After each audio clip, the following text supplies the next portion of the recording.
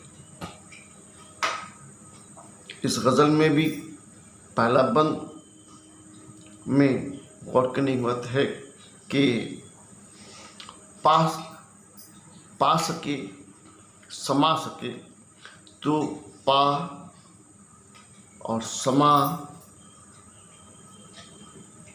یہ سبھی کے سبھی قافیہ ہے، اور سکے یہ ردیف ہے۔ یہاں بھی درد نے تصوف کو بیان کیا۔ ارض و سما، یہ زمین یہ آسماں کہاں تیری وسعت کو پا سکتے؟ تیری دنیا اتنی دور تک پھیلی ہوئی ہے کہ ایک دوسرے کو چھو نہیں پا رہی ہے، ایک دوسرے کو سما نہیں پا رہی ہے۔ میرا ہی دل ہے کہ وہ جہاں تو سما سکے۔ کہتے ہیں کہ یہ دنیا تیرے لیے تو نہیں ہے کہ جہاں وہ ایک دوسرے کے مل سکے اور جہاں تو ٹھہر سکے، مگر میرا دل ہے کہ جہاں تو رہ سکتا ہے، ہم اپنے دل میں تجھے ہی بسا سکتے ہیں، تیرے علاوہ کسی اور کو نہیں جگہ دے سکتا ہوں میں۔ پھر کہتے ہیں کہ وحدت میں تیری ہر دوئی نہ آ سکے۔ عبادت میں جانتا کہ تو واحد ہے، تو اکیلا ہے، اور تو ہی عبادت کے لائق ہے، تو تمہارے علاوہ کسی اور کا ذکر میں کیسے کر دوں؟ ذکر کیسے کر دوں؟ آئینہ کیا مجال مجھے وہ دکھا سکے؟ کوئی ایسی اور ہے صورت کہ جس میں دیکھ سکتا ہوں، تمہاری صورت دیکھ سکتا ہوں، تمہارے حسن کو دیکھ سکتا ہوں؟ کوئی دنیا میں اور ہے تمہارے علاوہ جو دنیا کو منور کر سکتا ہے؟ کوئی قاصد نہیں یہ کام تیرا اپنی راہ لے۔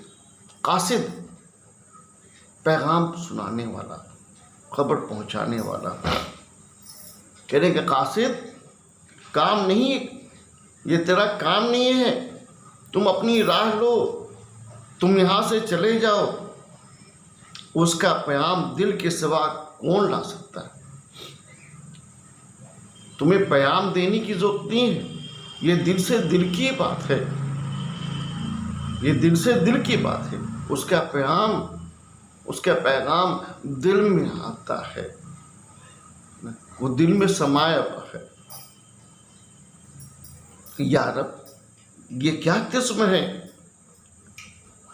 ادراک فہم یہاں دوڑے ہزار آپ سے باہر نہ جا سکے۔ کیا یہ کیسا قسم ہے، یہ کیسا مزہ ہے کہ انسان بھاگ رہا ہے، تلاش کر رہا ہے، ہر جگہ دوڑ رہا ہے، یہاں سے وہاں، وہاں سے وہاں، مگر وہ آپ سے، محبوب سے وہ دور نہیں جا سکتا۔ وہ بھاگ رہا ہے، تلاش رہا ہے، دیکھنے کے لیے، کھوجنے کے لیے، مگر پھر بھی وہ تمہارے پاس ہی ہے۔ اگلا بند غور کیجیے کہ مست شراب عشق وہ ہے، وہ خود ہے جس کو حشر اے درد چاہے لائے نہ خود نہ لا سکے۔ کہنے کہ مست شراب، اچھی شراب وہ ہے جس کو پینے سے نشہ آ جائے، اور وہ شراب کوئی اور نہیں ہے، وہ عشق ہے، وہ شراب عشق ہے، اور وہ شراب تیرے حسن کو دیکھ کر ہے، تیری تجلی کو دیکھ کر، تیری رضا کو دیکھ کر، تیری رحمت کو دیکھ کر ہم میں پیدا ہوئی، اور اس شراب سے پینے کے بعد ہم کہیں نہیں جا سکتے، کہیں نہیں جا رہے، چاہے خود ہم نہ آئیں، مگر دل میرا یہ کہہ رہا ہے کہ ایک قدم آگے بڑھا، صرف اور صرف اس کے ہی نغمے گاؤ، اس کے آگے ہی اپنے محبوب کے آگے ہی اپنے سر کو خم کرو۔ عزیز و طلبہ، یہاں پر میں کچھ باتیں آپ سے عرض کرنا چاہ رہا ہوں۔ ضروری ہے غزل میں کہ آپ متن کو کا مطالعہ کریں، متن کا مطالعہ کریں اور بار بار کریں، اور ساتھ ہی ساتھ اس میں مشکل لفظ کو کاپی میں درج کریں اور اس کے معنی کو بھی لکھیں۔ آپ اپنے استاد محترم سے اس موضوع پر یا درد کی حالات زندگی، درد کی شاعری کی خوبی اور اس کے تاثرات کو آپ اپنی زبان میں قلم بند کریں، ساتھ ہی ساتھ اس پر دوسری کتابوں کا بھی مطالعہ کریں اور دیکھیں کہ اس میں اور کون سے پہلو چھٹے ہوئے ہیں، کون سا پہلو چھپا ہوا ہے، اسے اجاگر کرنے کی کوشش کریں۔ جیسا کہ میں نے پہلے بھی عرض کر دیا کہ درد ایک خالص صوفی شعر ہے، کیونکہ شاعری میں رنگ جو عشق کا ہے وہ اللہ کی ذات کا ہے، کوئی گوش پوش کے مجسمے کی نہیں۔ بہرکیف آپ سبھی طلبہ اپنی کتاب سے، گلستان ادب سے یہ دونوں غزل کا مطالعہ کریں، ساتھ میں حالات زندگی اس کا بھی مطالعہ کریں۔ امید کرتا ہوں کہ میرا یہ نظریہ، میرا یہ خیال آپ کو پسند۔ شکریہ۔ اس کے بعد پھر ہم نئے موضوعات کے ساتھ ایک بار پھر آپ سے ملاقات کریں گے۔ بہت بہت شکریہ۔